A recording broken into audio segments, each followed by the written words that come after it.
আমি নির্বাসিত জীবন কাটাতে বাধ্য হয়েছি প্রায় 10 বছর। আপনারা জানেন, ফ্যাসিবাদী সরকার, আওয়ামী বাকশালী সরকার, ফ্যাসিস্ট হাসিনা আমাকে হত্যার উদ্দেশ্যে গুম করেছিলেন।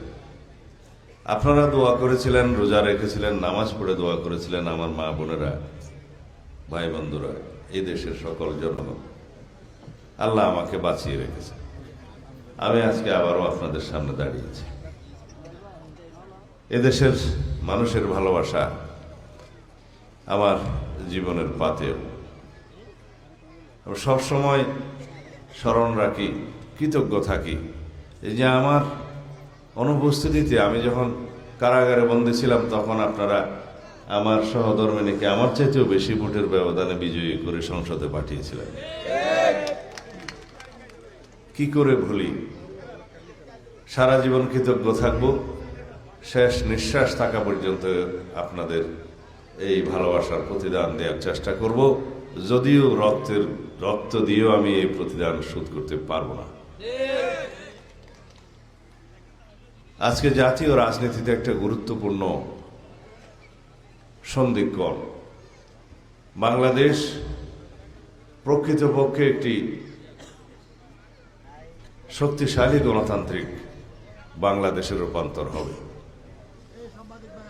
বাংলাদেশ শক্তিশালী গণতান্ত্রিক রূপান্তরের সন্ধিক্ষণে দাঁড়িয়ে আমরা আগামী জাতীয় সংসদ নির্বাচনের জন্য অপেক্ষা করছি।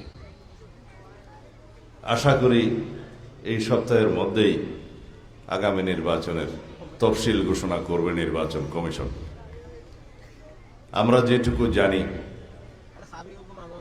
আগামী ফেব্রুয়ারির প্রথমার্ধে ইনশাআল্লাহ বাংলাদেশের এই ঐতিহাসিক বাংলাদেশের পরিবর্তনের সূচনাকারী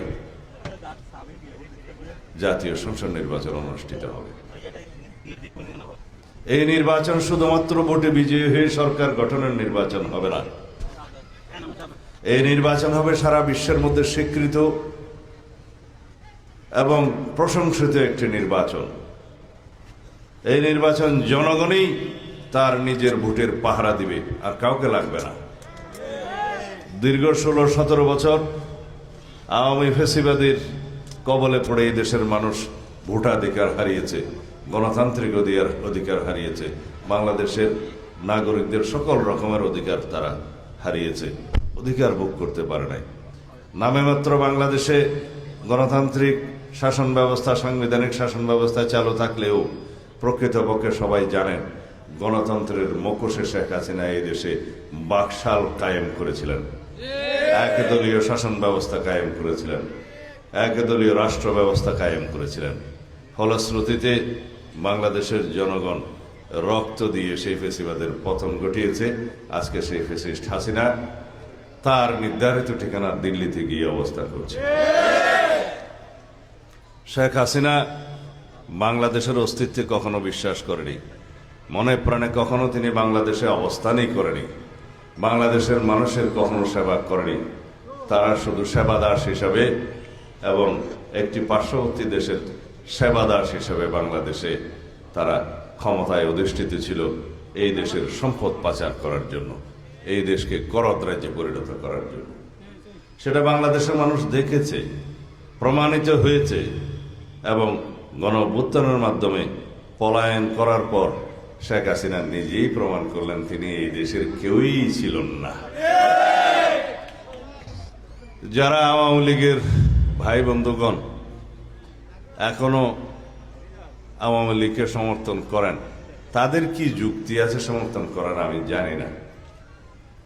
যে আওয়ামী লীগের নেত্রী এবং তাদের মন্ত্রী এমপিরা, তাদের দোসররা এই বাংলাদেশ থেকে বাংলাদেশের আওয়ামী লীগকে পরিত্যাগ করে নিজেরা রক্ষা করার জন্য সহায় সম্পদ নিয়ে জীবন নিয়ে পালিয়েছে, তাদেরকে কি এখনো এই আওয়ামী লীগ যারা এখানে আছে তারা সমর্থন করা উচিত? তারা গণতন্ত্রের পথে ফেরত আসুন। আমরা আহ্বান জানাই বাংলাদেশের সকল মানুষ, সকল জনগোষ্ঠী, সকল ভাষাভাষী, সকল সংস্কৃতির মানুষ সবাই মিলে আমরা বাংলাদেশে একটি ঐক্যবদ্ধ বাংলাদেশ নির্মাণ করব। একটি শক্তিশালী গণতান্ত্রিক বাংলাদেশ নির্মাণ করব। এটাই আমাদের কামনা।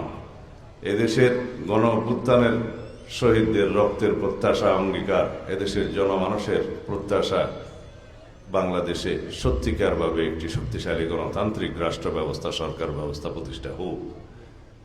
আমরা শপথ নিয়েছি, বিএনপি বাংলাদেশ জাতীয়তাবাদী দল দেশনেত্রী বেগম খালেদা জিয়ার নির্দেশে এবং আমাদের নেতা জনাব তারেক রহমানের নির্দেশে, পরিচালনায় বাংলাদেশে আমরা একটি শক্তিশালী স্থায়ী গণতান্ত্রিক কাঠামো নির্মাণ করব। সেই গণতান্ত্রিক কাঠামো নির্মাণের জন্য সংবিধানের গণতান্ত্রিক সংস্কার হবে, রাষ্ট্র কাঠামোর গণতান্ত্রিক সংস্কার হবে, মেরামত হবে এবং জনগণের প্রত্যাশা অনুযায়ী, চাহিদা অনুযায়ী, এই যুগের চাহিদা অনুযায়ী, তরুণের চাহিদা অনুযায়ী, শহীদের প্রত্যাশা অনুযায়ী একটি সাম্যভিত্তিক বৈষম্যহীন বাংলাদেশ বিনির্মাণ হবে ইনশাআল্লাহ। সেই লক্ষ্যে আমরা কাজ করে যাচ্ছি। প্রিয় ভাই ও বোনেরা, আমরা আগামীর বাংলাদেশে নারী স্বাধীনতা প্রতিষ্ঠা করার জন্য অনেক কার্যক্রম, পরিকল্পনা হাতে নিয়েছি। এদেশের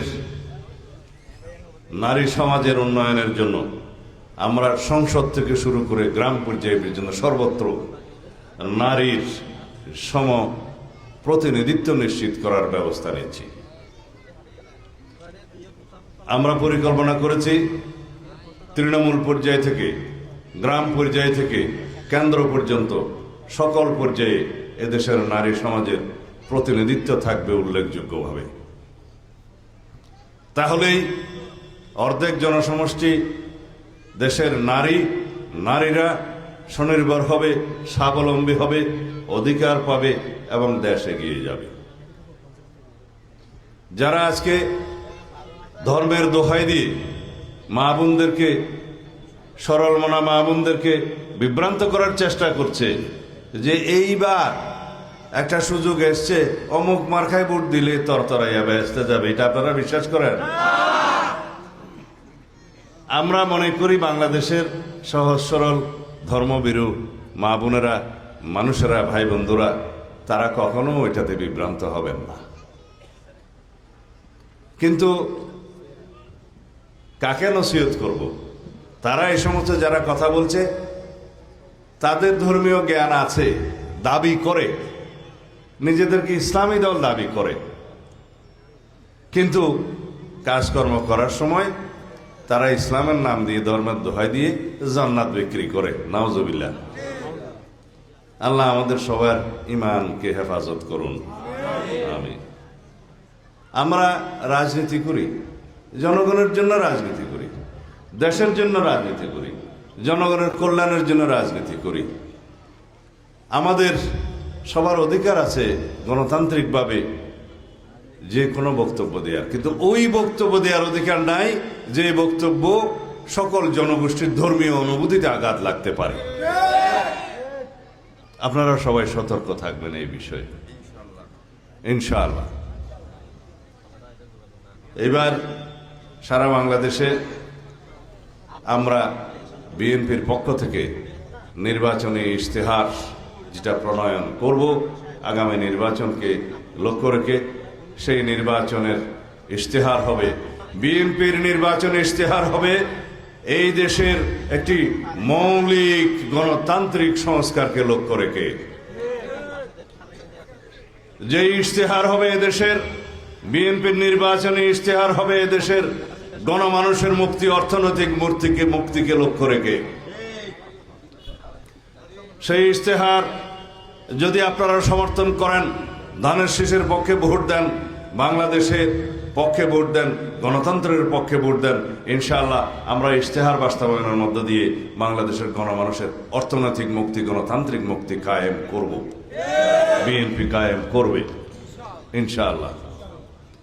সেজন্য আমরা সারা বাংলাদেশের সমস্ত জায়গায়, প্রত্যন্ত অঞ্চল থেকে কেন্দ্র পর্যন্ত সর্বত্র সাধারণ মানুষের সাথে, ভোটারদের সাথে, জনগণের সাথে আমরা যোগাযোগ করছি এবং আমরা বিভিন্ন মিডিয়ার মাধ্যমে যোগাযোগ রক্ষা করছি, সামাজিক যোগাযোগ মাধ্যমে আমরা প্রচার করছি যে বিএনপির আগামী দিনের যে ইশতেহার হবে সেই ইশতেহারের পক্ষে আপনারা সমস্ত জনগণ সমর্থন প্রকাশ করুন, ধানের শীষের পক্ষে ভোট দিন। তাহলে বিএনপির নির্বাচনী ইশতেহার বাস্তবায়নের মধ্য দিয়ে এদেশের মানুষের অর্থনৈতিক মুক্তি হবে, গণতান্ত্রিক মুক্তি হবে, শক্তিশালী গণতান্ত্রিক রাষ্ট্র বিনির্মাণ হবে, সংসদীয় ব্যবস্থা আমূল একটি বৈপ্লবিক সংস্কার হবে, বাংলাদেশের সমস্ত গণতান্ত্রিক প্রতিষ্ঠানগুলো বিনির্মাণ হবে, সাংবিধানিক প্রতিষ্ঠানগুলো বিনির্মাণ হবে, গণতন্ত্র শক্তিশালী ভিত্তির উপরে দাঁড় হবে এবং তার মধ্য দিয়ে সেই প্রতিষ্ঠানগুলো গণতন্ত্রের রক্ষা কবচ হিসাবে কাজ করবে ইনশাআল্লাহ।